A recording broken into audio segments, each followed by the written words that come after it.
बिस्मिल्लाहिर्रहमानिर्रहीम। हज़ारों ख्वाहिशें ऐसी कि हर एक ख्वाहिश पे दम निकले, जितने भी निकले मेरी जान बहुत ही कम निकले। नाजरीन, बैन अवी मीडिया पे और बैन अवी हालात, रूस एंड यूक्रेन की जंग, उस पर तबसरा होगा। तबसरा ये है कि सदर पुतिन के बाद जेन में क्या बात थी। 24 घंटे एंड 25वें घंटे हम उस पर कब्जा कर लेंगे। यूक्रेन नहीं रहेगा, रूस का हिस्सा ही बन जाएगा। जब यूक्रेन नहीं रहेगा, उसका हिस्सा ही बन जाएगा। एक ही सुर होगी, एक ही ताल होगी, बस कोई इतना बड़ा मसला कोई नहीं है, बस ऐसे हल हो जाएगा। वो उससे बरक्स बात होगी। 5वां दिन है, दे मार 4.5 की जंग चल रही है, कितने कुछ लोग मर गए हैं। अब दिल बदाशा होके एटम बम फेंकने की धमकी दे दी है।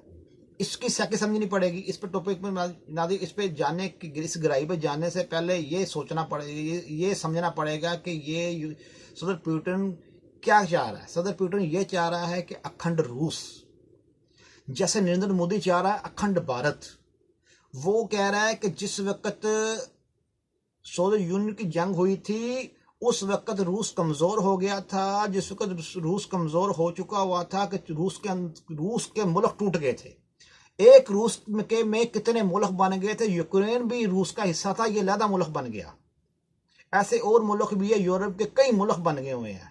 वो चाह रहा है, उसकी पॉलिसी ये है कि मैं पहले और भी छोटे रास्ते पे कब्जा कर लिया, अब मैं उस पर पूरे पे रूस पे वजह से कब्जा कर, उसमें यूक्रेन पे पूरे पे कब्जा कर लूंगा।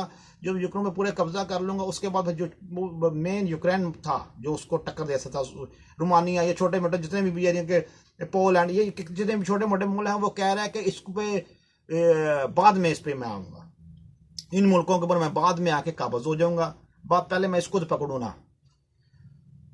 तो जब नरेंद्र मोदी कह रहा है कि जैसे मुल्क जो पहले एक ही मुल्क था, पाकिस्तान भी था, बांग्लादेश भी था, ये सारा एक ही हुआ करते थे, ये मुल्क एक ही थे, अब मैं भी इस पे, यानी कि उसकी अपनी ज़हनी सैकी ऐसी ही है कि वो भी जब भी बात करता है यही बात करता है कि भी नरेंद्र मोदी भी यही बात करता है कि भी अखंड भारत। ठीक हो गया। अब ये सैकी ट्राई मार दी इसके ऊपर, यूक्रेन के ऊपर। यूक्रेन 5 दिन है, मजामत कर रहा है, बहुत ज्यादा मजामत कर रहा है। अब दिल बदाशा होके उसने क्या कह दिया, दिल बदाशा होके ये कह दिया कि अगर यूक्रेन ने सीधा ना हुआ तो मैं इस पे एटमी हमला कर दूंगा, एटमी हमला कर दूंगा। अमेरिका कहता है ये इंसानियत नहीं है। जब अमेरिका कहता है ये इंसानियत नहीं, वो कहता है कि उस वक्त इंसानियत कहाँ गई थी, जिस वक्त 1945 को 6 अगस्त सुबह 8 बज के कुछ सेकंड के ऊपर हमला कर दिया था। नागासाकी और भी एक शहर, जोरो शहर में सब शहर है, उस पर हमला कर दिया। दूसरा हमला 9 अगस्त को किया, जापान के दूसरे शहर के ऊपर, वो पूरा शहर तलपट कर दिया, उड़ा दिया। उस हजारों से लोग भी मर गए। उस वक्त क्या इंसानी नहीं थी? अब मुझे तो क्यों रोकता है? वो बात ये करता है पुतिन। फिर ये भी कहता है कि अगर मेरे और यूक्रेन के दरमियान जो भी आएगा मैं उसको तलपट कर दूंगा। उसको उस अपनी तैयारी, अपनी फिक्र करनी शुरू कर देगा, मैं उसके साथ क्या करता हूँ। नाज़रीन, इतनी हिम्मत सदर पुतिन में कैसे आ गई? ये पहले खामोश था, इतना ही, अब इतना अग्रेसिव क्यों हुआ हुआ है? अग्रेसिव इसलिए हुआ हुआ है कि उसको पता है अमेरिका जो है ना, वो अफगानिस्तान के साथ जंग करके अमेरिका थक गया है। जब कोई दुश्मन दूसरे दुश्मन को देखता है ना थका हुआ, फिर उस पर अटैक करता है, वो अपने मकसद हासिल करने के लिए बात करता है। और वो कहता है कि अमेरिका जो था वो उस वक्त पूरे दुनिया के अंदर अंडरफेयर कर रहा था, पावर में तवाना था। अब अमेरिका जिस वक्त जैसे अफगानिस्तान से निकला, ये थका हुआ निकला, अब इसको पे अब इसके दांत निकले हुए हैं, अब ये मुझे चक्की नहीं काट सकता। अब अमेरिका जिस वक्त वो अग्रेसिव होता है तो फिर रूस उधर भी जोड़ता है। अब रूस इतने मुल्कों को कैसे धमकी दे रहा है, वो सोचने की बात है। सोचने की बात ये है कि सैकी समझनी पड़ेगी। फिर सैकी की बात, हिस्ट्री में जितने भी हुक्मरान हुए हैं उनकी सैकी की बात समझनी पड़ती है। जो सदर पुतिन है ना, वो है, वो इस जेन का मालिक है। वो कहता है कि अगर रूस नहीं, उसने जुमला उसका एन रिकॉर्ड है, मतलब कि रिकॉर्ड, जो वो कहता है कि अगर रूस नहीं तो पूरी दुनिया का क्या फायदा। वो कहता है जब हम ही नहीं तो फिर पूरी दुनिया क्या। वो कहता है अगर रूस नहीं तो फिर कोई भी नहीं। वो कहता है उसको असल टेंशन क्या थी कि टेंशन ये थी कि नेटो का जो यूक्रेन है नेटो का हिस्सा बनने वाला था।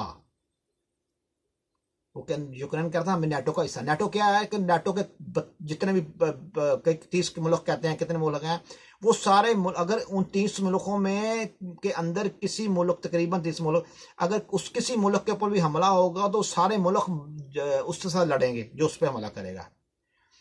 वो कह रहे हैं अगर यूक्रेन उसका हिस्सा अगर इसी साल में बन गया तो फिर क्या होगा, मुझे फिर एक मुल्क से नहीं लड़ना पड़ेगा, फिर वो क्योंकि फिर वो 30 मुल्कों से लड़ना पड़ जाएगा। वो कह रहा है वैसे भी अब हिस्सा नहीं है, मगर वो कह रहा है कि अब इतना ग्राफस हो गया, इतना हैपर हो गया, वो कह रहा है 30 मुल्कों से भी अब लड़ जाऊंगा मैं। इतना हो गया कि अगर जरा भी आएगा कि मैं उसको ही पड़ जाना है। यानी कि वो कहता है हम नहीं तो फिर तुम नहीं, जब हम ही नहीं तो फिर क्या। ये बेसिकली प्लानिंग, ये वो कह रहा है ये प्लानिंग हो रही है कि अमेरिका की प्लानिंग ये है कि ये नेटो का दाखिल करके हमारा जो वजूद है वो भी खत्म करने के चक्कर में हमारे। अब पहले तो वैसे ही टुकड़े टुकड़े हो गए इतने मेरे, यानी कि छोटे छोटे मुल्क अलग बन गए। अब जो हमारा थोड़ा सा रूस रह गया वो भी चला जाएगा हमारे हाथ से। वो इसकी साइकी ये चल रही है। तो फिर इसकी साइकी भी समझना पड़ेगा। एक है वो सहाफी है अपनी अमेरिका का, गोरा है वो कहता है कि मुझे सदर पुतिन ने हर महाज पे गलत साबित किया, हर डिबेट जो मेरा माइंड चल रहा है। वो कहता है मैं 10 दफा मैंने सोचा था ये सदर पुतिन ये नहीं करेगा, वही कर रहा है, ये नहीं। फिर लास्ट में मैंने कहा मैंने ये कहा था कि मैंने ये सोचा था कि सदर पुतिन जो है ना, जो पुतिन जो है वो यूक्रेन पे हमला नहीं करेगा। वो उसने ये भी करके देख लिया, अब ये धमकी दे रहा है, कोई पता नहीं बाबा, ये उस पर धमकी ना समझो, इसकी धमकी ना समझो, ये वाकई ही एटमी मिसाइल फेंक देगा उसके ऊपर, यूक्रेन के ऊपर। जब एटमी मिसाइल यूक्रेन में फेंक देगा वो कह रहे हैं। तो नाज़रीन फिर बात उसके बाद फिर ये है कि अमेरिका क्या करेगा। अमेरिका के पास क्या चॉइस है बताओ। अमेरिका के पास, क्योंकि आपने सुना होगा कि रूसी हथियार, जो रूसी हथियार है ना, वो हथियारों में से सबसे पहले नंबर पे रूसी हथियार आते हैं, क्योंकि उस रूसी हथियार है। अब रूस के पास क्या, अब रूस के पास एटमी हथियार है, उसके पास पता नहीं क्या क्या चीजें हैं। तो वो मेरी बात सुने, एक बंदा है 30 बंदों को धमकी लगा रहा है, अभी जड़ा आएगा मैं फेर देंगा। तो वो जो एक बंदा है वो 30 बंदे को धमकी लड़का लगा रहा है, वो बंदा कुछ है तो उसके पास कोई माल मत्ता कोई चीज है, तो 30 बंदों को जुड़ गया ना। तो ये जो छोटे छोटे जो मुल्क हैं वो उसकी बात नहीं कर रहे। ओहो इतना क्या प्यार जड़ गया, वो इसकी बात नहीं कर रहे कि यूक्रेन पे क्यों का। वो कह रहे हैं कि अगर यूक्रेन पे कब्जा हो गया तो हम भी गए फारग, हमारी भी तलबट, हमारी कहानी मुक जानी है, हमारे पे भी इसने कब्जा कर लेना है। वो अपनी सर्वाइव जंग रहे, मगर डरते हमारे सामने नहीं आ रहे। डरते मारे फिर या तो फिर बराए रास्त खड़े हो जाओ, यूक्रेन के सदर के साथ खड़े होके कोई ठीक है हम भी साथ जंग करते हैं, हम रूस के खिलाफ, रूस के साथ जंग करेंगे। वो सारे इकट्ठे होकर हमको, वो नहीं कह रहे, वो कुछ कह रहे पैसे दे देते हैं, कुछ कह रहे हम हथियार दे देते हैं, कोई कह रहे टंग दे देते हैं, कोई कह रहे वो आगे लड़ते क्यों नहीं पे, वो कहते लड़े वहां। अब वहां जो 5 दिन हो गए ना मजम्मत की है, उधर की फौज नहीं मजम्मत नहीं कर रही, अब उधर की फौज मजम्मत कर रही है।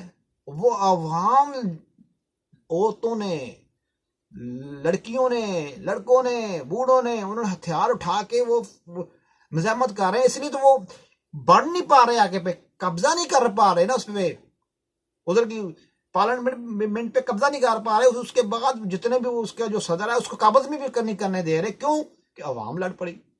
इसलिए नाजरीन आखिर में बात ये मैं कह के जाऊंगा कि अवाम के अगर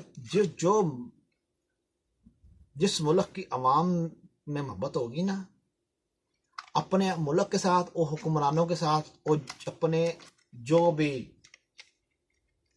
फौज के साथ कह लें आपको किसी के, तो फिर अवाम लड़ती है। अगर जिस मुल्क में की अवाम में मोहब्बत नहीं होगी फिर वो नहीं लड़ती। इसलिए अपने दिलों से, अवाम के दिलों से अपने लिए मोहब्बत ना निकालो। जब भी खड़ी होना है, अवाम ने ही खड़ी होना है, उस पे मोसर करो, उस पे उसको उनके जिस्मों से इतना खून ना निकालो कि उस लड़ने के लिए उनके पास हिम्मत ही ना हो। इसलिए जिस मुल्क के पीछे, जिस मुल्क की फौज के पीछे अवाम नहीं होती, वो फौज नहीं जीत सकती। अब ये देखो कि 5वां दिन है, अवाम लड़ रही है, 5वां दिन है, अवाम भी साथ लड़ रही है तो काबज नहीं कर पा रहे। उसकी वजह यह है कि यही वजह है कि